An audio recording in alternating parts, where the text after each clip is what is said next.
Hello everyone. इसको जानते हैं शायद है, सब जानते हैं। अच्छी बात है। तो मुझे ऐसे लग रहा है कि मेरे पास क्लास में है, हालांकि कितने लोग जानते हैं वैसे?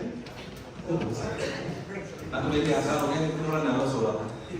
वैसे तो शिक्षा में तो रोज पढ़ाने का मेरा काम है, तो फिर मैं ज़्यादा फॉर्मल बात नहीं करूँगा, इनफॉर्मल बात करूँगा, पर काम की करूँगा। सुनेंगे क्या वो लोग? यस मतलब जैसे कि अपन खड़े हैं वहाँ पे जब आईटी तैयारी कर रहे थे, तो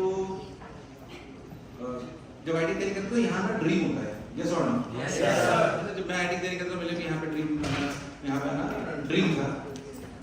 मैं एक बहुत मध्यम वर्ग हिंदू माइथोलॉजी फैमिली से आता हूँ, तो मेरे साथ कुछ ऐसा हुआ जो मैं आपको बताना चाहता हूँ बिफोर एंटरिंग टू आईटी। तो हिंदू माइथोलॉजी फैमिली से आता मिडिल क्लास में, तो अपने लोगों को पंडित बहुत मानते हैं। आपके भी मानते हैं क्या? हो सकता है कहीं भी मानते, हो सकता है कहीं भी नहीं मानते। तो पंडित जी बहुत मानते हैं, तो हमें माता जी पिताजी पंडित जी को ले गए सिलेक्शन से पहले, उनसे बोला कि भाई इसका क्या होगा, तो उन्होंने बोला सिलेक्शन पक्का होगा। सरप्राइजिंगली वो सही भी थे। अच्छा, उन्होंने ये भी बताया कि सिलेक्शन होगा भी सही, और जहां जाएगा उसका नाम बी अक्षर से चालू होगा। तो मैं आईटी में ही सपने देख रहा था। सरप्राइजिंगली मैं सिलेक्ट भी, उनकी बात सही थी, और ये भी सही थी कि मैं आईटी बनारस गया, हालांकि सपने मैंने यहाँ के देखे थे, but finally landed to BHU. It was a really great experience. तो बहुत बढ़िया मेरा वो रही। मैं ये बात आपको इसलिए बता रहा हूँ कि हम कई बार सपने देखते हैं, हो सकता है वो समय से पहले पूरे होते हैं, कभी समय के, पर आप लड़ते रहोगे तो पूरे जरूर होंगे। दावे के साथ आपको कह रहा हूं, जो सपने आज देख रहे हो, मोटिवेट करने नहीं है, काम की बात बताऊंगा, डोंट वरी अबाउट इट, है ना? बट ये याद है, इट इज वेरी इंपॉर्टेंट। हम कोई भी काम बिना जुनून के नहीं कर सकते, यस और नो? जुनून नहीं, कुछ नहीं होगा, बाकी सब फालतू का। डजंट मेक डिफरेंस आईटी आप आईटी से हो, किसी भी कॉलेज से हो, मैं कुछ भी नहीं हूं, मुझसे कुछ आईटी कॉलेज से हो, कुछ normal college, doesn't make a difference to me. हमारे मेरी ऑर्गेनाइजेशन में 2,500 लोग काम करते हैं आज की तारीख, और कोई मजदूर नहीं हो सकता, सब इंटेलेक्ट है। उसमें आईटी से भी ग्रेजुएटेड है, उसमें आईएम से भी ग्रेजुएटेड लोग काम करते हैं, उसमें डेटा साइंटिस्ट भी हैं, उसमें टीचर्स भी हैं, उसमें बीएससी करने वाले भी हैं, एमएससी करने वाले भी हैं। बस यार विद ऑर्गेनाइजेशन, इससे कोई फर्क नहीं पड़ता कि वो किस डिग्री से आता है। मैं मानता हूं कि आईटी की डिग्री होने के बाद, अच्छे कॉलेज की डिग्री होने के बाद आपको एक पहला चांस जल्दी मिल जाता है। I agree to this part, but in life ये बहुत इंपॉर्टेंट है कि आप आगे कैसे परफॉर्म कर रहे हो। मैं आपको सारी बातें दिल से बोल रहा हूं, क्योंकि मैं मध्यम परिवार से आता हूं, मैं ऐसे परिवार से आता हूं जहां मैंने सोचा नहीं था जिस जगह पे मैं खड़ा हूं आज की तारीख। मुझे पता है भाई आप बिना जुनून के अचीव करना पॉसिबल नहीं। इसलिए मैं कोई भी सपने जो आपके हैं उन्हें छोड़ना नहीं। मैं कॉलेज में गया, मैं आपको बताता हूं, मेरी माताजी ने बात बोलती है, मैं बच्चों को बोलता हूं, वापस बात को रिपीट करता हूं, क्योंकि इट इज वेरी इंपॉर्टेंट। फर्क नहीं पड़ता आपकी जब आपने कॉम्पिटिटिव एग्जाम की तैयारी करी थी, या आप आज के स्टेज में हो या मैं आज की स्टेज में हूं, एक बात कॉमन है कि जुनून होना चाहिए। अच्छा, हम दुनिया की सारी नॉलेज नहीं ले सकते। हमारी माताजी ने एक बात बोली थी, भाई एक ही जगह गड्ढा खोदिए पानी निकलेगा। मुझे फर्स्ट ईयर में एक ही बात बोली थी। बहुत सारे बच्चे यहाँ पे कॉलेजेस में बैठे हुए हैं, वो कोई फर्स्ट ईयर में होंगे, कोई सेकंड ईयर में होंगे, कोई थर्ड ईयर में होंगे। उन्होंने एक ही बात बोली थी, भैया एक ही जगह गड्ढा खोदते हैं, एक ही पानी निकलेगा। अगर आप जगह गड्ढा खोदोगे तो पानी नहीं। फर्स्ट ईयर में सोच दिया कि मुझे पढ़ाना है, फर्स्ट ईयर की छुट्टियां आने से मुझे क्लैरिटी थी कि मुझे पढ़ाना है। मुझे दो ही सपने थे, या तो मैं पढ़ाऊंगा या एस्ट्रोनॉट बनूंगा। आईटी में घुसने के बाद एस्ट्रोनॉट के बारे में बहुत सारी बातें पता करी थी, मेरे को लगा कि यार हो सकता है कि इसमें अगर चांस नहीं मिला तो पिताजी के बहुत सारे पैसे खर्च होंगे, जो थे ही नहीं।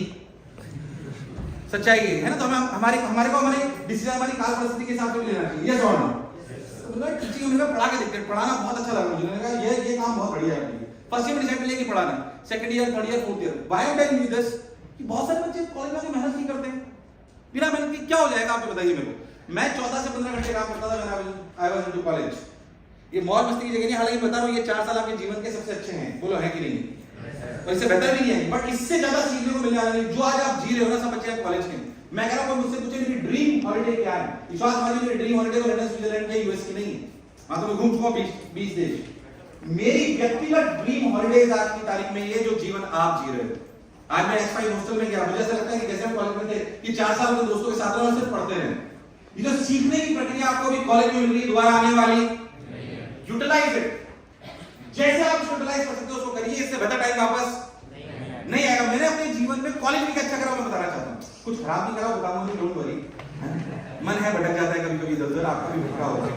सुंदर कन्या मुस्कुरा रहे हैं ना, सुंदर कन्या देखिए आपको भटका होगा। राइट,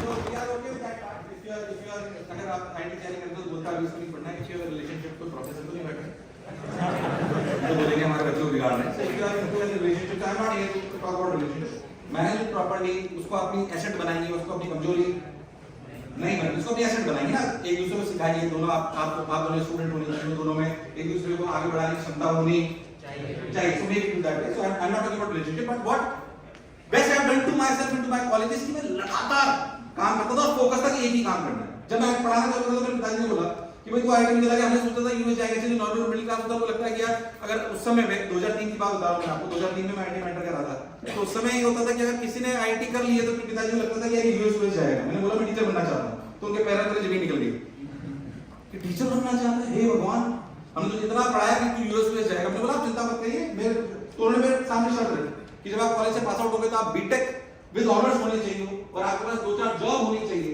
ताकि आप ये नहीं बोलो कि आप मजदूरी में टीचर बने। मैंने pass out from the college, मेरे पास 4 जॉब थी सॉफ्टवेयर में और 1 जॉब थी टीचिंग में, ये रियलिटी थी। और उन्होंने जो बोला था कि आप बीटेक विद ऑनर्स करके आइए, वो मैंने करके बताया। मैं आपको बात इसलिए बता रहा हूं कि ये वो टाइम है जब आप 14 से 15 घंटे काम कर सकते हो।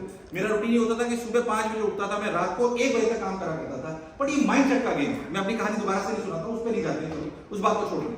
मैं आपको छोटी सी बात बताता हूं जो मेरे कॉलेज में थी, जो मुझे लगा कि आपको लोग कभी से जो थोड़े निचले परिवेश से आते हैं उनको लगता है कि हम शायद हमें एक्सपोजर कम। जैसे मैं बताता हूं मैं मेरी क्या स्थिति बनाई टू आईआईटी 2003 में जब मैं आईआईटी में गया तो हमारे कॉलेज में पता नहीं यहाँ पे चलता नहीं था, उस समय रैगिंग बहुत होती थी, अब पता नहीं होती नहीं होती, रैगिंग होती है क्या? हमारे टाइम पे बहुत रैगिंग हुआ करती थी। तो हमारे टाइम पे बाप कॉन्सेप्ट हुआ करता था, तो पता नहीं पता, हमारे टाइम पे बाप कॉन्सेप्ट होता था कि भाई 2003 106 मेरा रोल नंबर था, तो जिसका 2002 106 रोल नंबर होगा मेरा बाप कहलाएगा। यहाँ पे भी होता है क्या? अच्छा ठीक है, तो प्रोफेसर तो नहीं बैठे, फिर भी पूछ लेता हूँ। तो मेरे से पहली बार रैगिंग में ही सवाल पूछा गया था, तुम्हारे कितनी माँ है? मैंने कहा मैं नहीं पढ़ रहा इसी जगह, कितनी माँ का क्या मतलब? मेरे पास वाले बताया भाई जो भी आपका बाप है, यानी कि जो आपका सीनियर रोल नंबर है, वो जितनी भी लड़कियों को पसंद करता है वो सब आपकी माँ है। थोड़ा सा डेविड हो गया, वापस क्लास वाली फॉर्म पे आ गई है। तो मैं आपको बता रहा हूँ जब मेरा सीनियर थे, उन्होंने जब सबसे पहले बार मैं रैगिंग, उन्होंने मेरे को बोला मैं किस तरीके से आता हूँ मैं आपको बताता हूँ। What college gave me वो मैं आपको बताना चाहता हूँ। तो जब पहली बार उन्होंने मेरे को बोला कि कंप्यूटर चालू करो, मुझे पता ही नहीं 2003 में कंप्यूटर्स थे बहुत सारे जगह, नॉर्मल मिडिल क्लास फैमिली के घर के बच्चों ने नहीं देखे थे हमारे जैसे, बाकी ठीक ठाक जो थोड़ी सी ऊपर मिडिल क्लास उन्होंने देखे हुए। मेरे से उन्होंने बोला कि कंप्यूटर चालू करो, रैगिंग टाइम बोला कंप्यूटर चालू करो, मुझे पता ही नहीं कंप्यूटर चालू, मुझे पता ही नहीं उसमें सीपीयू होता है, मुझे लगा टीवी है उसी का बटन दबाया जा रहा है। That is what really happened to me, that is what in really happened to me. मैं कहता हूं ऐसी इन्फिनिटी आपको कभी-कभी हो सकती है, हो सकता है लोग आपको तिरस्कार करें, आपका तिरस्कार करें कि यार ऐसा नहीं हो सकता। जब हमने कोटा में कोचिंग चालू करी तो हमको कॉन्टेंट कंपनीज नहीं, आज हमें 2,500 एम्प्लॉइज हैं हमारे पास, करीब 51,000 के ऊपर बच्चे पढ़ते हैं, डिफरेंट लोकेशंस में हमारी ऑर्गेनाइजेशन है। ये सिर्फ और सिर्फ पैसे से खड़ा नहीं होता है, ये किससे खड़ा होता है? जुनून से। जब आप लोग आपका तिरस्कार करें तो आप में दम होना चाहिए, उस तिरस्कार को पुरस्कार में बदलने की ताकत आप में होनी चाहिए। मैं फिर कह रहा हूं आपको, मैं जोश और जुनून की बात नहीं कर रहा हूं, बट ये सच्चाई। हम कितनी भी स्ट्रेटेजी पढ़ लें, हम कितनी भी बातें पढ़ लें, हम कितनी थ्योरी पढ़ लें, पर अगर उसके पीछे का जुनून आपके पास नहीं है तो आप किसी भी सफलता को अर्जित मैं कह रहा हूं वैल्यू एडिशन करिए अगर आप कुछ करना चाहते हो। बहुत सारे लोग जैसे ई समिट एंटरप्रेन्योरशिप की बात होने वाली है ज्यादातर, जो मैंने देखा मैं बताता हूं। जैसे मेरी जो यात्रा रही, फर्स्ट ईयर से मैंने चालू करा, second year, third year, fourth year आते रहते मैंने अपनी कोचिंग चालू कर दी। फोर्थ ईयर में मेरा टू कॉलेज, तो मेरी कोचिंग में 700 बच्चे हुआ करते थे, 700 students when I was into fourth year, तब मेरी कोचिंग में 700 बच्चे हुआ करते थे। और आपको जान के अच्छा होगा कि मेरी उस समय इनकम हुआ करती थी 20 लाख रुपए फोर्थ ईयर में in 2007। Why I'm telling this? क्योंकि अभी बहुत सारे बच्चे हमारे पास आते हैं, बहुत सारे बच्चे आते हैं और जब इंटरव्यू में लेते हैं तो क्या पूछते हैं? उनके 3 मेजर सवाल होते हैं, और जिनके 3 मेजर सवाल होते हैं हम नहीं रखते। उनके 3 मेजर सवाल होते हैं, छुट्टी कितनी मिलेगी, पैसा कितना मिलेगा और पोजीशन क्या होगा। अगर आप पहले दिन ये देख रहे हो कि आपको पैसा कितना मिलेगा, आप पहले दिन ये देख रहे हो कि आपको क्या पोजीशन मिलेगी और छुट्टी कितनी मिलेगी, बिलीव मी आप ग्रो नहीं करने वाले। ऐसी कंपनी ज्वाइन करिए, ऐसा स्टार्टअप ज्वाइन करिए जो आपकी एडिया घुसवा दे पर आपको सिखा कर इंसान बना दे। यस और नो? मैं कह रहा हूं ऐसी कंपनी को ज्वाइन करिए, ऐसी कंपनी को ज्वाइन करिए। अभी छुट्टी के पीछे मत भागिए। मैंने कहानी क्यों बोली, कई बार लड़के आके मुझे बोलते हैं सर बहुत कहना आसान है कि पैसे को छोड़ के कम पैकेज की नौकरी कौन ज्वाइन करता है। मैंने करा इसलिए मैं आपको बोल रहा हूं।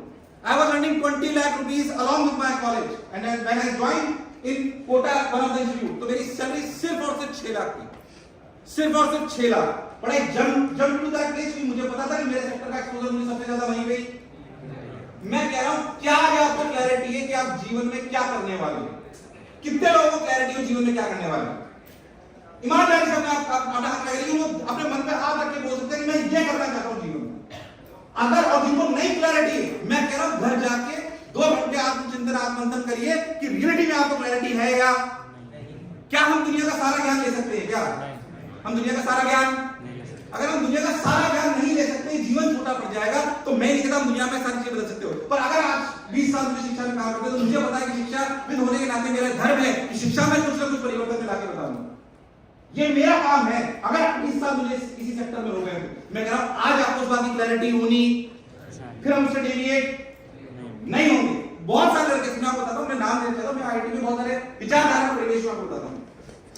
हम 4 लोग थे, 4-5 दोस्त थे, मतलब तो हमारे के मैस में बहुत मिर्ची वाला खाना मिला करता था। तो बहुत मिर्ची वाला खाना मिला करता था, तो यार मेरे को लगा यार गड़बड़ है। तो हमने पास में पता करा एक जैन मैस थी वहां। उस जैन मैस में बहुत बढ़िया सादा खाना मिलता था, एकदम शानदार। तुम 4-5 दोस्त जो प्योर वेजिटेरियन थे, उनके लिए थोड़ा मिर्च मसाला खाना चाहता था, तो हमने सोचा यार जैन मैस चला गए। तो जैन मैस जाने लगे, पर उस जैन मैस में खाना खाने के लिए मुझे वहां का खाना बहुत पसंद आता, बहुत जबरदस्त, क्योंकि बिना मिर्च मसाला खाना था, बढ़िया शानदार था। हम 4-5 दोस्त वहां जाते, बस उसमें एक ही समस्या थी कि उस वहां पे खाना खाने जाने के लिए शाम को आपको रोज 1 किलोमीटर पैदल चलना पड़ता था। कितना चलना पड़ता था? मुझे कोई फर्क नहीं पड़ता था उससे। सुबह से लेकर शाम तक काम करने के बाद 1 किलोमीटर पैदल चलना, खाना खाना भरपेट अपनी इच्छा का, मुझे वो समझ में आता। मेरे 4 दोस्त और थे, 4 दोस्त में मेरे कलीग थे कॉलेज में। उन 4-5 में से मैं भी एक था, और हम रोज जाते थे। उनको भी खाना उतना ही पसंद था, बल्कि मुझसे भी ज्यादा पसंद था जो मुझे पसंद था। और उसमें से 2 ऐसे लड़के थे जो रोज क्रिप करते थे कि यार 1 किलोमीटर पैदल चलना पड़ता है, 1 किलोमीटर पैदल चलना पड़ता है, 1 किलोमीटर पैदल चलना पड़ता है। विश्वास मानो को खाना मुझसे ज्यादा पसंद था। 15 दिन बाद उन्होंने वहां खाना खाने जाना बंद कर दिया। विश्वास मानिए, that is really happened. Why? क्या उनको खाना कम पसंद था क्या? नहीं, उनको वो 1 किलोमीटर चलने की समस्या बड़ी नजर आती थी। उनको वो अच्छा खाना जो कि गोल स्टेटमेंट था वो पसंद, उसको पसंद था भले, पर वो बड़ा नजर आता था कि समस्या बड़ी नजर आती थी। समस्या, मैं कहता हूं आपको गोल बड़ा नजर आता है कि समस्या बड़ी नजर आती है?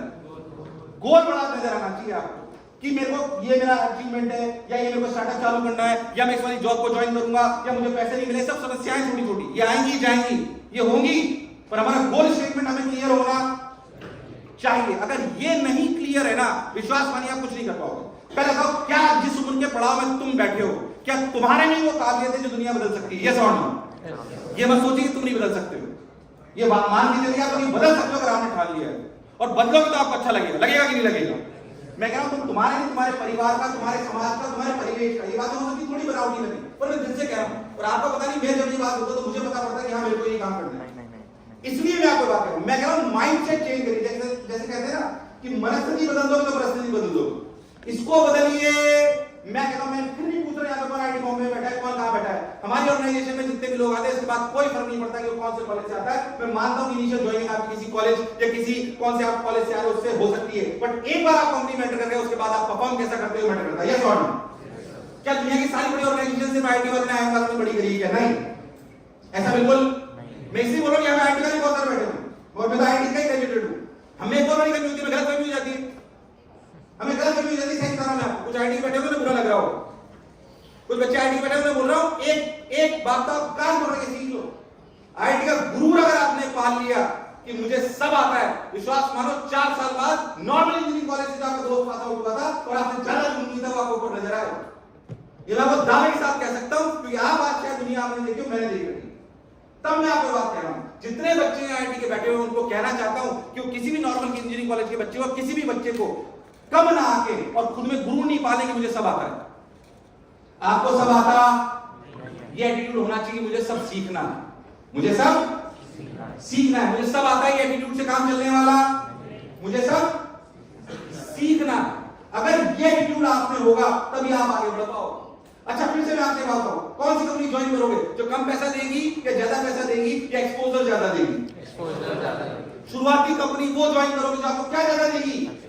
उससे ये नहीं बोलोगे 5 वर्किंग डे हैं, 5 दिन में तो 25 घंटे हफ्ते में काम करूंगा, वर्क फ्रॉम होम करूंगा। ऐसी कंपनी ज्वाइन करेंगे जो हमसे मल्टीटास्किंग कराएगी, जो हमें भले पैसा कम दे ज्यादा दे वो एक अलग बात है, एक्सपोजर ज्यादा कराएगी, 6 दिन काम कराएगी, ऑफिस में बुला के काम कराएगी, हम ऐसी कंपनी ज्वाइन करेंगे। यस और नो? 5 साल बाद मैं कोई छोटी बात और बताऊंगा। असलियत में जब मैं आईटी में था तो चलता था ऑरकुट, सुना है क्या आपने? ऑरकुट एक सोशल प्लेटफॉर्म था, बहुत फेमस था, आपको आपने नाम भी नहीं सुना। इतना फेमस था वो ऑर्कुट, लैंड पे सारी चीजें हमारी जुड़ी होती थी, पिक्चर सारी उसको आया करती थी ऑर्कुट। उसके बाद आया फेसबुक, इंस्टाग्राम, ये वो चैट जीपीटी, पता नहीं क्या क्या, चैट जीपीटी 3.5 पे अपन बात कर रहे हैं, यस और नो। इसके बाद बहुत सारे प्लेटफॉर्म आएंगे। मैं कह रहा हूं आज से 30-40 साल पहले जब आपके फादर ने नौकरी करी थी, मेरे फादर ने नौकरी करी, तो पता है क्या हुआ करता था? आज भी नहीं हो रहा है। हम बिल्कुल अलग परिवेश में बड़े हुए हैं, और आप लोग तो खास तौर पे, और आपके फादर मदर या मेरे फादर मदर की जो जॉब चली, वो उन्होंने एक ही ज्ञान लिया होगा तो भी उनकी नौकरी चल रही है। वो एक नॉर्मल इंजीनियरिंग कॉलेज या नॉर्मल कॉलेज से पास आउट होते थे, उसी के ज्ञान के बेसिस पे उनकी नौकरी चल जाती थी। वही काम कर वो जीवन भर पूरी उनकी नौकरी निकल जाती है। मैं ये कहना चाहता हूं कि आज की तारीख में जो आप 4 साल कॉलेज में सीख रहे हो, रियलिटी बताऊं, ये जो आज आपने ज्ञान 4 साल कॉलेज में लिया है, ये आने वाले 5 साल बाद ऑब्सोलीट हो जाएगा। यस और नो? जो टेक्नोलॉजी हमने जब आईटी में तब सीखी थी, उसके बाद 4 बार बदल चुकी है। इसलिए जो आज आप कॉलेज में सीख रहे हो, ये रहेगा 5 साल बाद गायब हो जाएगा, गायब हो जाएगा। यानी कि जो आज हमने कॉलेज में सीखा वो काम का है कि बेकार है? काम का तो है, पर ये समझना पड़ेगा कि कुछ दिन काम का रहेगा। अगर नई चीजों की सीखने की आदत हमारी नहीं हुई, तो फिर हमारे लिए आगे बढ़ना संभव। मैं आपको बताता हूं रियलिटी में शिक्षा का मेरे लिए महत्व क्या है। शिक्षा को क्योंकि मैं शिक्षा भी हूं, तो शिक्षा पे बात करना मेरे लिए बहुत जरूरी है। शिक्षा का असली मतलब है कि सीखने की प्रक्रिया को सिखाना। फिर से ध्यान सुनना, सीखने की हो सकता है एजुकेशन सेक्टर में, बट मेरे लिए इंपॉर्टेंट है कि आपको आते बाधा भी आज लेके जाऊंगा, जितने बच्चे यहाँ पे सुन रहे हैं, कि सीखने की प्रक्रिया को सिखाना असली शिक्षा है। क्योंकि जो आज सिखाया जा रहा है वो 5 साल बाद ऑब्सोलीट हो जाएगा। बच्चे में यह आदत होनी चाहिए कि कुछ भी नया आए तो उसमें सीखने की क्षमता होनी। That is what you have to build if you really want to excel in your life. एक बात तो याद रखना, जीवन भर विद्यार्थी रहना है। जीवन भर क्या रहना है? याद रखना है बात। जीवन भर अगर आप स्टूडेंट नहीं रहे तो आप किसी भी कीमत पे आगे बढ़ना आपके लिए संभव नहीं। बहुत सारे बच्चे भी जॉब को ज्वाइन करेंगे, जो मैंने आपको बात करी, बहुत सारे बच्चे स्टार्टअप चालू करेंगे। कितने लोग स्टार्टअप चालू करना चाहते हैं? बहुत सारे लोग स्टार्टअप चालू करना चाहते हैं। मैं आपके स्टार्टअप जर्नी की आपको बताता हूं क्या क्या करनी होती है, ध्यान से सुनिएगा फटाफट से, है ना। वैसे बहुत सारी बात आपको स्टार्टअप के लेक्चर में इस समय में मिलेंगे, मैं अपना अनुभव आपके साथ साझा करना चाहता हूं। पहले बात समझिए कि स्टार्टअप चालू करने का मतलब आप एक लीडर बनना चाहते हो, आप एक विजन को, गोल को अचीव करना चाहते हो, यस और नो? पहली बात, विजन शुड बी इनफाइनाइट, जो दूसरों को इनफाइनाइट लगे। अगर आज की तारीख में मेरा शिक्षा को लेकर कोई विजन है, तो पहले मुझे शिक्षाविद होना पड़ेगा। अगर आप चाहते हो कि मैं कोई, मान लीजिए कि कोई चेन को चालू करना चाहता हूं, मैं तो कह रहा हूं जो ट्रांजिट चेन्स हैं, जो डिस्ट्रीब्यूशन चेन्स हैं, उनमें रिवॉल्यूशन लाना चाहता हूं, डिसरप्शन लाना चाहता हूं, तो आपको उस पूरी चेन का 100% नॉलेज होना चाहिए। जो भी आप करना चाहते हो, जिस पे आप स्टार्टअप करना चाहते हो, मैं कहता हूं क्या आप अपने दावे से कह सकते हो कि उसकी डीप नॉलेज आपसे ज्यादा किसी को, तब आपको विजन दिखाई देगा। Why people around you will accept as a leader? Why? Why let me tell you? Why? क्यों? आप मुझे प्यार से बात करोगे, सिर्फ इसका एक्सेप्ट नहीं करेंगे। वो आपको ऐसे एक्सेप्ट करेंगे एज ए लीडर। आपकी कंपनी जब आप चालू करोगे, आपको तब वो एज ए लीडर एक्सेप्ट करेंगे जब उन्हें ये पता पड़ेगा कि ये आदमी वो है जो हमसे भी बहुत ज्यादा दूर का विजन देख पाता है। और आप वो विजन तब देख पाओगे जब आपको उसकी 100% नॉलेज होगी। इसे कह रहा हूं, एक गड्ढा होगी।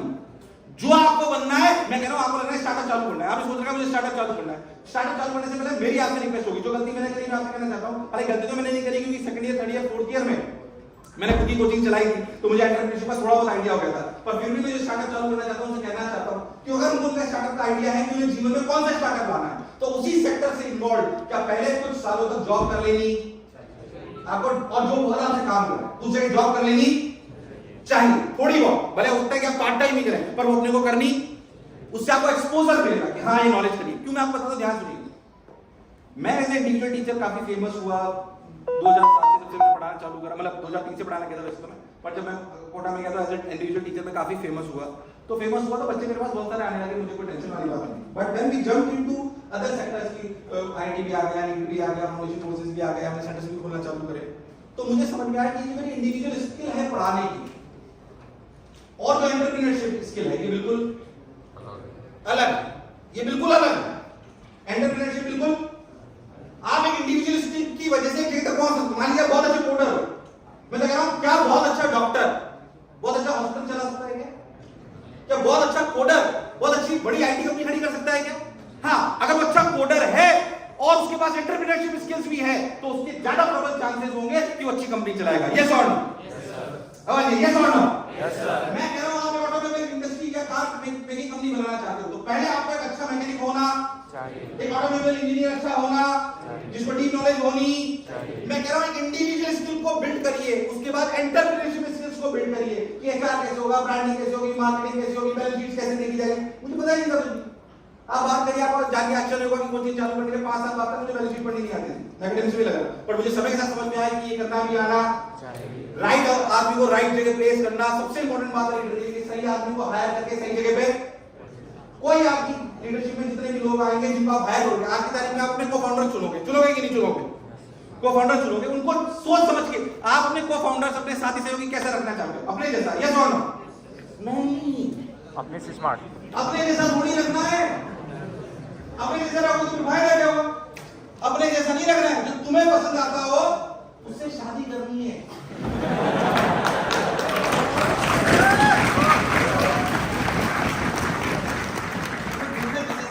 शादी करनी है। जो तुम्हारी कमियों को संपूर्ण कर दे उसे पार्टनर बनाना है, यस और नो? उसे पार्टनर बनाना है, उसे अपना कलीग बनाना है। इस बात को आप समझिए। आपको ब्लू कलर नहीं आने अपनी पार्टनरशिप में, अपने को-फाउंडर्स में। अगर मैं अच्छा कोडर हूं तो मुझे ऐसा आदमी चाहिए साथ में जो अच्छी मार्केटिंग कर सके, अच्छी ब्रांडिंग कर सके, अच्छा ऑपरेशन संभाल सके, अच्छा फाइनेंस संभाल सके, यस और नो?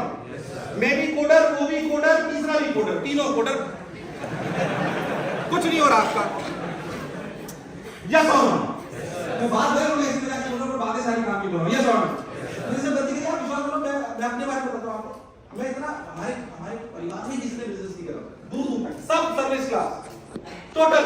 तो पहली बार मेरे पास एक आदमी है, उसने बोला कि सर आप शीटें छपाते हो? मैंने कहा छपाते हैं। कैसे शीटें छपाते हो? मैं आपको है ना, आप 50,000 रुपए चेक दे दो, मैं पूरे ट्रक का पेपर खरीद लूंगा और आपकी कॉस्टिंग 50% आ जाएगी। मैंने कहा अच्छा, ये तो व्यापारी गुण लग रहे हैं अच्छे से। मैंने उसे 50,000 रुपए चेक दे दिया, वो आज तक आया ही नहीं। मैं आज सोचूं मुझे हंसी आती है, उसमें क्या ऐसा नहीं काम करते, ये भी बता रहा हूं मैं आपको। कोई उसका बैकग्राउंड चेक नहीं करा, कुछ नहीं करा, कुछ भी नहीं। That is what I have done to myself. मैं कहता हूं ये समझदारी भी कोई एक व्यक्ति में होनी। अच्छा, आप अपना फाउंडर कैसे चुनते हो, अपना साथी सहयोगी कैसे चुनते हो? मैं आपको छोटी सी बात और बता दूं। एक ग्राफ है मेरे पास, दिखा पाएंगे क्या? उसी काम की बात आपको बता दो, जाके काम की बात। आप जो भी अपने लोग चुनते हो, जो हायर भी करोगे, जो चलता है जब आप जॉब में जाओगे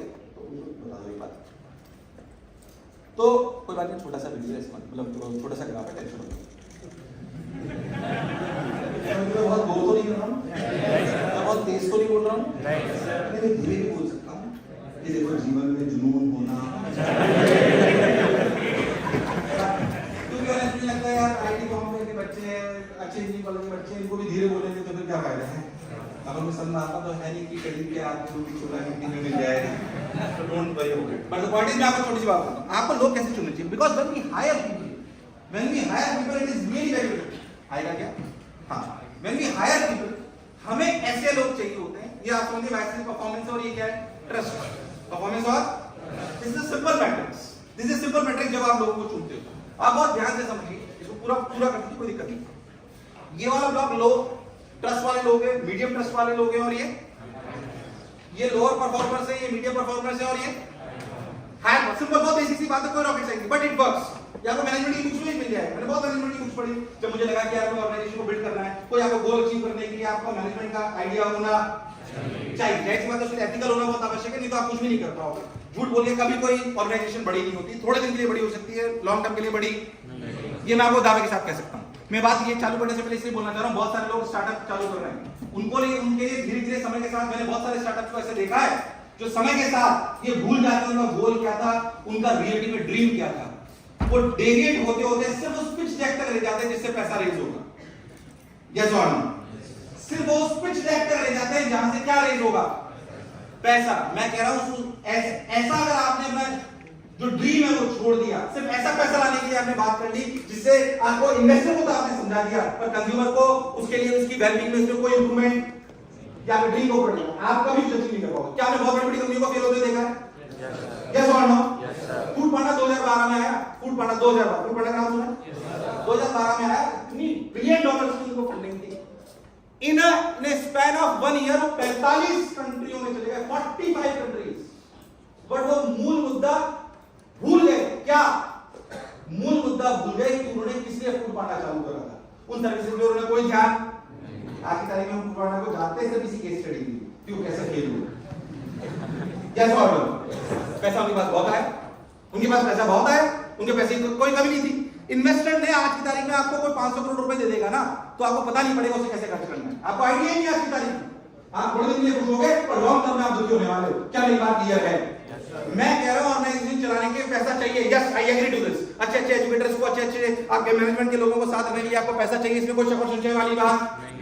बट ये भी सच्चाई कि सिर्फ पैसा एक इनेबलर है, असलियत में ऑर्गेनाइजेशन उससे बड़ी होती, वो जुनून और गोल से होगी और आपके एस्पिरेशन से आगे बढ़ेगी। जब आप अपने लोगों को सुन रहे हो तो ध्यान से सुनिएगा। ट्रस्ट वाले लोग जो लो ट्रस्ट और लो परफॉर्मर है, क्या आप उसको साथ रखना चाहते हो? क्या ऐसा आदमी जिसका ट्रस्ट भी लो और जिसकी परफॉर्मेंस भी अच्छी, ऐसे को कोई रखना साथ नहीं चाहता। यहां पे आप देखोगे इस वाली जगह पे, इस वाले कॉलम में, तो इसका हाई ट्रस्ट है और हाई, क्या ऐसे लोगों को सब साथ रखना चाहते हैं? पर ऐसे मिलना इतना आसान आप भी नहीं हो इस जगह पे अभी। हम खुद तो मानते हैं कि हम यहीं पे ही। आपकी कंपनी जब आप चालू करते हो तो क्या ट्रस्ट 100% होता है? हाँ होता है, खुद का तो होता है, खुद थोड़ी छोड़ के भागना है। ये वो लोग हैं जो कहते मेरा आएगा बोलो तो पैसे देके मैं निकल लूंगा। आप कंपनी खोलोगे तो आपका ट्रस्ट है कि नहीं? बट आपको तो पहली बार इस जगह पे बैठना ही बैठना है। आपको तो इस जगह पे बैठना ही बैठना है। अगर आप यहाँ नहीं बैठे, इसमें एक बात पहले से फील्ड है, क्या ट्रस्ट आपका 100% है, पर आप 100% परफॉर्मर हो कि नहीं आपको पता होना चाहिए। उसके लिए आपको मेहनत करनी आनी चाहिए, उसके लिए आप कुछ नहीं हो सकता। आप दूसरे को बता रहे थे करना चाहिए, खुद तो करते ही हम खुद तो करते ही नहीं। रोज 12 घंटे काम करना चाहिए, मैं 12 बजे सो के उठूंगा। ऐसे कंपनी अभी खड़ी होने वाली 100% नहीं होगी, 100% नहीं होगी। जो काम आप दूसरे को कह रहे हो, इनिशियल स्टेजेस ऑफ कंपनी कह रहा हूं, जब आपकी कंपनी 500,000 मिल जाएगी तब नहीं शायद, पर जब आप 5 से 10 15 लोग हो तब आपको क्लैरिटी मिलेगी। जो 15 लोगों को काम आता है वो आपको सारा काम आना चाहिए। वो कहानी आपने सुनी है, आपको मैं फिर से रिपीट कर दूंगा, फिर से दोबारा बोलता हूं। गांधी जी के पास एक औरत गई, एक लेडी गई और गांधी जी के पास बोली कि भाई ये मेरा बेटा है और ये जो है गुड़ बहुत खाता है, आप पर ये आपको मानता बहुत है, पर ये आपको मानता बहुत है, बस आप इसी कंधे पे हाथ रखो और ये बोल दो कि ये ना गुड़ मत खाएगा, तो गुड़ खाना बंद कर दे। गांधी जी ने बोला 1 महीने बाद, 1 महीने बाद लेडी फिर आई अपने लड़के को लेके और ये बात बोली। गांधी जी ने बोलता 1 महीने बाद गांधी जी ने उसके कंधे पे हाथ रखा और बोला बेटा गुड़ मत खाना। लेडी लेके चली गई। 1 महीने बाद वो लेडी फिर आई, मुझे गांधी जी बोला गांधी जी इसने आपने बोला था इसे गुड़ खाना बिल्कुल छोड़ दिया, मुझे गुड़ खाना बिल्कुल छोड़ दिया। पर उसने बोला कि गांधी जी एक बात बताओ, मैं जब 1 महीने पहले आई थी आप तभी से कंधे पे हाथ रख के बोल देते कि बेटा गुड़ मत खाएगा, ज्यादा बड़ा नुकसान करता है। तो गांधी जी ने बोला कि मैं ये बात इसलिए नहीं बोल पाया क्योंकि तब मैं भी बहुत गुड़ खाता था, तो पहले 1 महीने मैंने गुड़ खाना छोड़ा। सही स्टोरी नहीं सुनी तो काम की है। सीख देना बहुत आसान है, पहले उस सीख को अपनाना बहुत इंपॉर्टेंट है। यस और नो? मैं कह रहा हूं आप टॉप और कामयाब हो। फोटो सुंदर है, ऐसी बात नहीं है। जब फोटो में ज्यादा सुंदर लगता हूं कैसे ऐसे तो बेसिकली मैं आपको कहना चाहता हूं कि जो आपके लोग हैं साथ में वो उनका ट्रस्ट हाई होना, पर मैं आपको बताऊं ऐसे लोग मिल जाना जो ट्रस्ट हो, कह आपको याद होगा ऐसे लोग मिल जाना जिनका ट्रस्ट भी हाई हो और जिनकी परफॉर्मेंस भी हाई हो। शुरुआत में ऐसा मिल जाना संभव नहीं। मैं कह रहा हूं अगर आपको ऐसे लोग मिल रहे हैं कोई बात नहीं, छोड़ दो इतना ही बस ना, कोई बात नहीं, तो बहुत समझदार लोग हैं आप लोग, हंसेंगे जब मैंने ऐसा बोला। तो एक ट्रस्ट वाला अपन ने तो खुद को यहां पहुंचाना। मैं आपको सही बताऊं, शायद अभी आप ट्रस्ट में तो यहां पर होंगे पर आप परफॉर्मेंस के मामले में या तो मीडियम में होंगे या लो में। आपकी बात कर रहा हूं, अभी आपकी बात कर रहा हूं। क्या हम हमारे परफॉर्मेंस लेवल को बढ़ा सकते हैं? आवाज नहीं है थोड़ा, बिल्कुल बढ़ा सकते हैं। दूसरी बात मैं आपको कहता हूं, जो लोग आप हायर करो उसमें यहां पे मिलना बहुत मुश्किल है कि जो ट्रस्ट भी अच्छा हो, परफॉर्म भी बहुत बढ़िया करता हो, तो आपको आपके साथ ज्वाइन करेगा ऐसा कोई जरूरी हो सकता है। उसने उसकी कंपनी भी खोल रखी हो तो बोलेगा तुम मुझे ज्वाइन कर ले। सच्चाई है, उसमें कोई बुरा मानने वाली बात नहीं है। हमें शुरुआत में ऐसे लोग मिलेंगे, ध्यान से सुनिएगा। क्या आप ऐसे लोग को परफॉर्म करोगे जो हाई तो हो परफॉर्मेंस में पर ट्रस्ट बिल्कुल, ये बहुत खतरनाक है।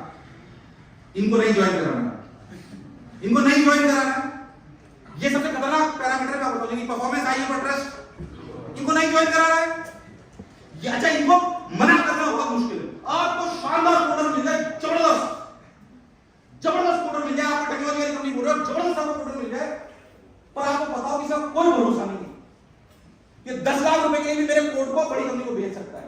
तो फिर ऐसे को हायर करने की जरूरत, पर उसको मना करना के लिए भी करेज चाहिए। यस और नो? मैं कह रहा हूं उसके ट्रस्ट लेवल को जज करिए। आपको लोग अगर इस कैटेगरी में कहीं पे मिल जाते हैं जो ट्रस्ट हाई है और मीडियम परफॉर्मर है, अगर ये वाला आपको आदमी मिल जाए, बिलीव मी आप सबसे ज्यादा लकी होंगे जिसका ट्रस्ट हाई और परफॉर्मेंस। अगर ये आपको मिल गया, मैं कह रहा हूं हो सकता है थोड़ा बहुत ट्रस्ट भी मीडियम हो, ये भी मीडियम हो, या ट्रस्ट मीडियम हो और परफॉर्मेंस हाई हो, तो इसको आप अपने व्यवहार से इसके ट्रस्ट को बढ़ाया जा सकता है। पर जिसका लो ट्रस्ट हो उसको किसी कीमत पे हायर करना, मैं आपसे बोलना चाहता हूं कि इन दोनों कॉलम पे आप इसको तो आप वैसे भी हायर नहीं करोगे, पर इन दोनों कॉलम से बहुत बचना है। ये मेरा व्यक्तिगत अनुभव है, ये मेरा व्यक्तिगत अनुभव है। ऐसे को कभी भी अपने को फाउंडर बनाना नहीं, कभी नहीं बनाना। मैं कह रहा हूं बहुत सारे लोग ना आप पैसा जब आप कंपनी में जोड़ते हो ना, आप समझो कि कौन लोग आप पे विश्वास करते हैं, कौन लोग आप पे भरोसा करते हैं। एक ही तो बात है, एक ही तो बात, एक नहीं। मैं आपको बात मतलब मेरे को भी अंदर समय के साथ समझ आया। मैं आपको छोटी सी केस स्टडी से बताता हूं। ब्लंडन का नाम सुना है आपने कभी? ब्लंडन एक बहुत बड़े रोड वॉकर थे यूएस में, है ना। एक बुक्स पढ़ा था, पढ़ते हो नहीं पढ़ते? अब तो यूट्यूब बहुत बढ़िया चीज है। मैं तब आपको बोल रहा हूं जब मैं रोज 2-3 घंटे पढ़ता हूं, तब मैं आपको बोल रहा हूं रोज 2-3 घंटे पढ़ता हूं, उसके बिना कुछ नहीं हो सकता। मैं आपको कह रहा हूं विद्यार्थी जीवन आपका चालू रहना। ब्लंडन के व्यक्ति थे, वो रोप वॉकर यूएस में थे बहुत पहले। तो यूएस में रोप वॉकर है, तो उन्होंने क्या करा, मतलब बहुत फेमस रहे अपने टाइम में। उन्होंने कहा नायग्रा फॉल्स सुना है तुमने?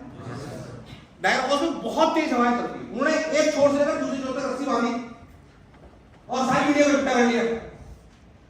एक तरफ से दूसरी तरफ रस्सी बांधी और सारी मीडिया को इकट्ठा कर लिया और उस रस्सी पे चल के बताया। पूरे यूएस में आप ढूंढोगे गूगल में दिखाई देगा, यही कहानी सुनी देगी जो मैं आपको कह रहा हूं। कोई नहीं मतलब कोई मैंने मन से नहीं बनाई। तो जब वो इधर से उधर चले तो दुनिया में उनका बहुत सारे अखबारों को फ्रंट पेज पे छापा। फिर उन्होंने दूसरी बार वापस रस्सी उधर बांधी। अगली बार उन्होंने क्या करा, जो डंडा लेके गए उस डंडे से उसके रोप पे वॉक करा और उन्होंने उसका करतब दिखाया, तब दुनिया में और नाम हुआ उनका। तीसरी बार गए तो ब्लाइंड फोल्ड करके चले गए। ऐसे 4-5 बार उन्होंने करा। एक बार वो गए और रस्सी के बीच में जाकर बहुत भीड़ इकट्ठी होने लगती थी जब वो कोई भी कचरा करने वाले होते थे वहां पे जाकर नायग्रा फॉल्स में रस्सी बांध कर। एक बार वो गए और बीच में जाकर खड़े हो गए और बहुत सारी जनता थी, तो उन्होंने बोला कि डू यू बिलीव कि मैं आज कुछ ऐसा कर सकता हूं जो आपने नहीं सोचा हो? तो सबने बोला यस वी बिलीव यू कि आप कुछ ऐसा कर सकते हो जो दुनिया ने अभी तक नहीं सोचा। फिर उन्होंने पूछा कि डू यू बिलीव मी कि मैं वो कर सकता हूं जो आज तक किसी ने ना करा हो? तो सबने बोला यस वी बिलीव यू कि आप ऐसा कर सकते हो जो दुनिया ने आज तक। उन्होंने बोला कि मैं एक आदमी को अपने ऊपर बिठाकर इस रोप पे वॉक करूंगा इधर से उधर। फिर उन्होंने पूछा क्या आपको लगता है कि मैं ऐसा कर सकता हूं? सबने बोला यस वी बिलीव यू कि आप कर सकते हैं। फिर उन्होंने बोला पर वो आदमी आप में से कोई एक होगा। रियलिटी में वो आदमी आप में से कोई एक होगा। जितने लोग सामने खड़े थे वो विश्वास तो करते थे कि हाँ ब्लंडन ये कर सकता है, पर जो उसका साथी सहयोगी था, जो उसका साथी, जो उसका रियल मैनेजर था, जो उनके साथ बचपन से रहा करता था, उसी में वो हिम्मत थी कि वो उस पे बैठकर उनके साथ पूरी रोप पे वॉक करा। मैं कह रहा हूं जो ब्लंडन को सुनने आए थे, देखने आए थे, उन पे विश्वास करते थे, पर उनका वो साथी था जो उन पे भरोसा। मैं कह रहा हूं ऐसा साथी आपको चाहिए जो आप पर भरोसा करे। जिस दिन दुनिया बोल रही है कि तुम सफलता नहीं पाओगे, उस दिन भी वो आपका साथ। ये कहना आसान है, मिलना इतना आसान नहीं है। मैं कह रहा हूं ये कहना आसान है और मिलना इतना आसान। जिस दिन आप भूलोगे आपकी दुनिया बदल जाएगी। फिर मैं आपको कह रहा हूं आपकी दुनिया बदल जाएगी। इन छोटी छोटी बातों को ध्यान रखोगे तो आप रियलिटी में एंटरप्रेन्योरशिप के जो भी आप करना चाहते हो उसमें आगे बढ़ जाओगे। फिर मैं कह रहा हूं पैसे के पीछे मत भागिए, पैसे के पीछे मत भागिए। पैसा ऑर्गेनाइजेशन चलानी चाहिए, मैं मान रहा हूं, पर सिर्फ इन्वेस्टर्स को पिच करने के लिए अपना कोई प्रोडक्ट को हम अपन डेविएट। मैं कह रहा हूं दुनिया में क्या वो पिक्चर चलती है जो डायरेक्टर के हिसाब से बनती है, प्रोड्यूसर के हिसाब से? इस दुनिया में कौन सी पिक्चर हिट हुई है जो डायरेक्टर के हिसाब से बनी है, प्रोड्यूसर के हिसाब से? जिस पिक्चर में, जिस मूवी में प्रोड्यूसर ने बता दिया कि स्टोरी ऐसी होनी चाहिए, वो मूवी आज तक। इसे डायरेक्टर आप हो, आपकी मूवी के हीरो भी आप हो। कोई प्रोड्यूसर आकर आपकी मूवी को बदल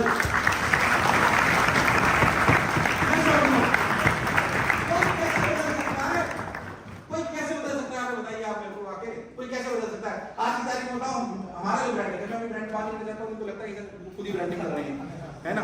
बट द पॉइंट इज हमारा ब्रांड टॉप 5 ब्रांड्स में से एक आता है। बाकी जितने भी 4 ब्रांड जो सबने इन्वेस्टर फंडिंग ले रखी है, 2,000 करोड़ 5,000 करोड़ ऐसे।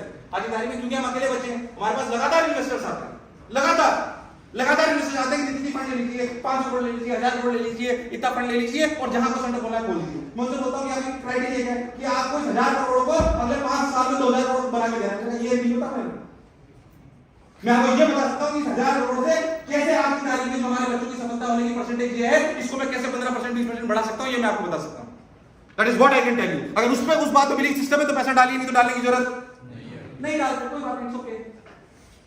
क्योंकि जिनके साथ डाले और उन्होंने उनकी बात सुन ली, उनका आगे बढ़ना संभव नहीं। आप एक और बात, आप फिर से इसको गूगल पे सर्च करना आपको सुनाई देगा, फिर लेकर चलो को पढ़िए, पता नहीं हो सकता आपने नाम सुना। जैक टेलर करके एक आदमी थे जिनकी कंपनी थी रेंट अ कार, सुना है क्या? मैं बताता हूँ आपको एक बार। जैक टेलर फाइटर पायलट थे शायद यूएस में वर्ल्ड वॉर 2 के टाइम पे, वहां से रिटायर हुए। रिटायर हुए उनके पास कुछ पैसे थे, उनमें भी एंटरप्रेन्योरशिप का, अब सही शब्दों में बोले तो कीड़ा था उनको, तो उन्होंने बोला कि मैं एंटरप्रेन्योरशिप करूंगा, तो उन्होंने बोला मैं ना कार कंपनी खोलूंगा रेंट देगा। यूएस की तब की बात बता रहा हूं, 1950 के आसपास। उस समय भी यूएस में बहुत बड़ी बड़ी कंपनी थी जो कार रेंट पे दिया करती थी। तो वो बात जिनके पास 500 कारें थी और जो रेंट पे दिया करती थी, तो उनके पास एक बेसिकली मीडिया वाले आए, उन्होंने पूछा कि जैक टेलर नाम था उनका, उनसे पूछा कि जैक साहब ये बताइए कि इतनी बड़ी बड़ी कंपनीज हैं जिनके पास 500 कारें हैं, 1000 कारें हैं, और आप अपनी कार का बिजनेस चालू कर रहे हो 7 से, कितने से? 7 से, सिर्फ 7 कार से अपना बिजनेस चालू कर रहे हो।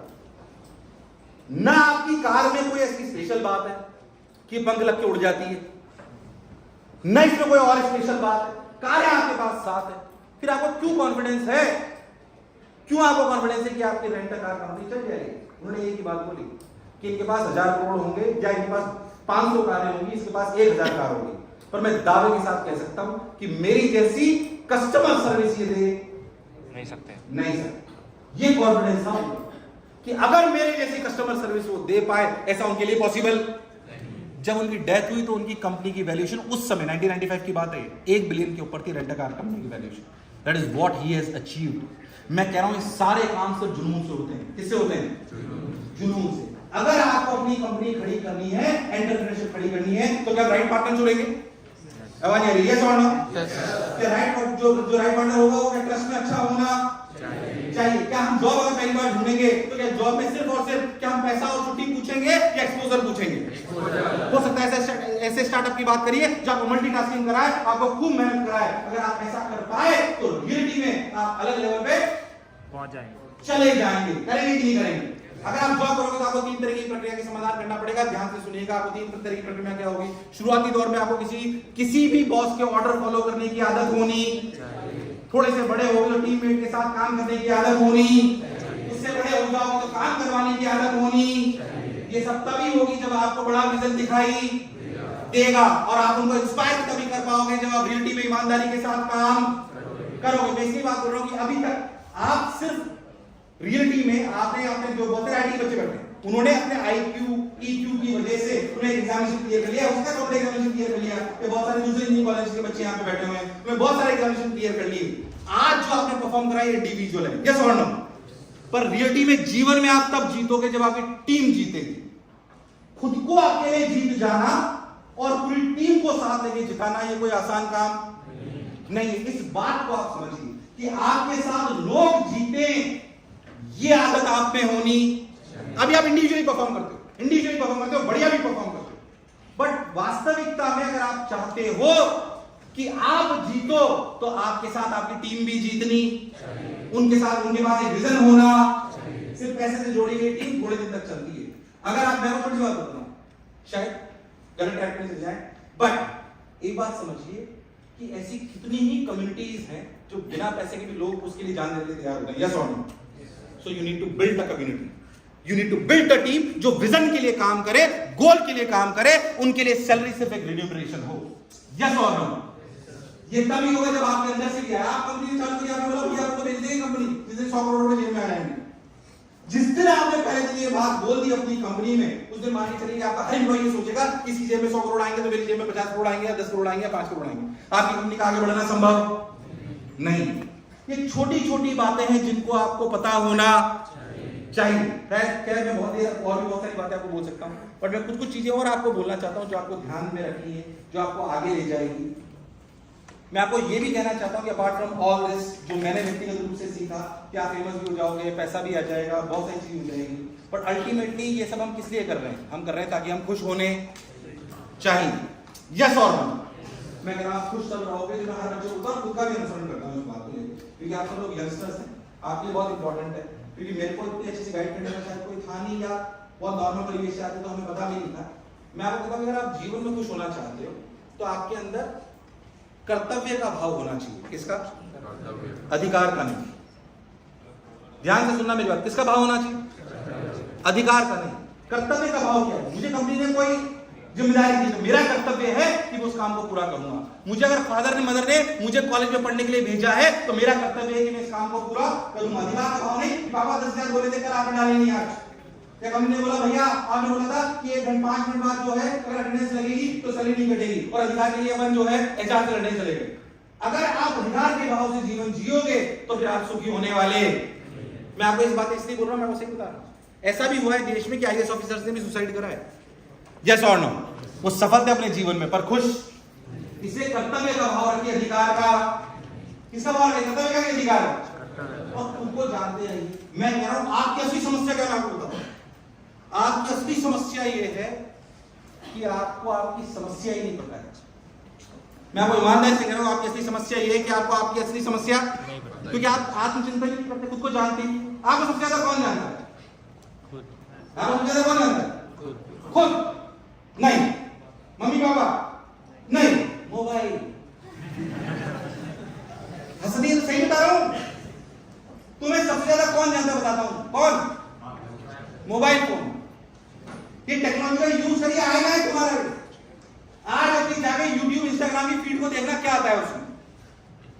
अगर तुमने कैटरीना ढूंढी होगी ना 6 महीने पहले, वो आज तक दिखाई देगी, और उसके आसपास की सारी हीरोइनें दिखाई देगी। गर्ल्स बैठी में बहुत है। अगर आपने फैशन के प्रोडक्ट्स देखे होंगे तो आपको इंस्टाग्राम फेसबुक पे वही दिखाई देगी। ये कौन है? अब नहीं ये कौन है? मैं कह रहा हूं तुम्हें सबसे ज्यादा कौन जानता है? एक काम रोज करिए, रोज मतलब 7 दिन में इसलिए मैं बताऊं एक काम करता। जब भी आप सोशल मीडिया की फीड देखते हो 7 दिन में उसको इसलिए देखिए कि ये सही फीड आ रही है या गलत आ रही है। गलत मतलब कुछ भी डिस्ट्रैक्ट करने वाली आ रही है कि भाई जो है अक्षय का रुमाल गिरा, लड़कियां झपटी, ऐसी रील्स क्या जो खूब चलती है, मतलब उनके चलने का कोई, आप ध्यान से देखोगे, मेरा आपको एक ऑब्जर्वेशन बताता हूं अपनी, सबसे ज्यादा वो रील चलती है जिनमें या तो वायलेंस होती है या डिस्ट्रक्टिव बातें होती है। यस और नो? मैं आपको ईमानदारी से बात कर रहा हूं, सबसे ज्यादा रील वो चलती है आज की तारीख में जिनमें या तो वायलेंस हो या डिस्ट्रक्टिव बातें होती है। अगर आपकी सोशल मीडिया की फीड में वो चीज आ रही है जो आपकी लाइफ से रिलेवेंट नहीं है तो ऊपर 3 डॉट आते हैं कि नहीं आते? उन 3 डॉट पे क्लिक करिए, लिखिए आई एम नॉट इंटरेस्टेड। ऐसा 5 बार लिखोगे ना तब वो मानेगा कि हाँ तू इंटरेस्टेड नहीं है। तब वो आपको ऐड दिखाना बंद करेगा, तब ऐसे दिखाना बंद करेगा। जो आज अपने घर पे जाके पूछिए कि मेरा गोल क्या है, और आने वाले 15-20 दिन में या 1 महीने में सिर्फ उस गोल से ओरिएंटेड ही आपको आपकी सोशल मीडिया में फीड दिखाई देगी चाहिए। अगर ये कर लिया, मैं फिर कह रहा हूं तुम्हारी रियलिटी में तुम्हें जो जानता है वो कौन है? मोबाइल। 6 महीने पहले भी तुमने जो सर्च करा था उसे आज भी पता है। तुम 6 महीने पहले जब इस वाले रेस्टोरेंट में गए थे तो इसके बाद तुम कौन सी पान की दुकान पे गए थे ये भी उसे पता है, वो तुम्हें सजेस्ट कर देगा। यस और नो? हम टेक्नोलॉजी को बहुत अच्छे से जानते हैं। आज हमारे 5 लोग यहाँ पे बैठे, टेक्नोलॉजी ने क्या नहीं करा, मैं इसलिए बात बोल रहा हूँ कि शिक्षा में भी करना चाहते हैं। हमसे कई लोग बोलते हैं कस्टमाइजेशन की बात करते हैं, शिक्षा में कस्टमाइजेशन कोई करना ही नहीं चाहता। एक ही तरह का खाना सबको खिलाते हैं, एक ही तरह का स्टडी मटेरियल सबको देते हैं। क्या एजुकेशन में कस्टमाइजेशन होना चाहिए? थोड़ी देर में शिक्षा की बात करना चाहता हूं कि शिक्षा मेरा ध्येय ये है कि हर एवरेज बच्चा जिसमें क्षमता है, हम पार्शलिटी करते हैं। मैं आपको थोड़ी सी बात बता दूं शिक्षा को लेकर, शायद मेरे सेक्टर से रिलेटेड, मैं फिर भी बताना चाहता हूं। सुनना चाहते हैं क्या? 5 मिनट आपको लूंगा, बट हालांकि शायद तुम्हारे लिए इतनी रिलेवेंट नहीं, बट मैं आपको बताता हूं। आज से 5,000 साल पहले, 5,000 साल पहले जब कोई भी नॉर्मल आदमी शिक्षा ले नहीं सकता था। 5,000 वर्ष पहले जब शिक्षा का प्रारूप कैसा था? राजा का बच्चा, मंत्री का बच्चा, या कोई जमींदार का बच्चा, जो बड़े बड़े जमींदार होते थे जिनको अलग नाम दिए जाते थे, उनके बच्चों को सिर्फ गुरुकुल में पढ़ाया जाता था।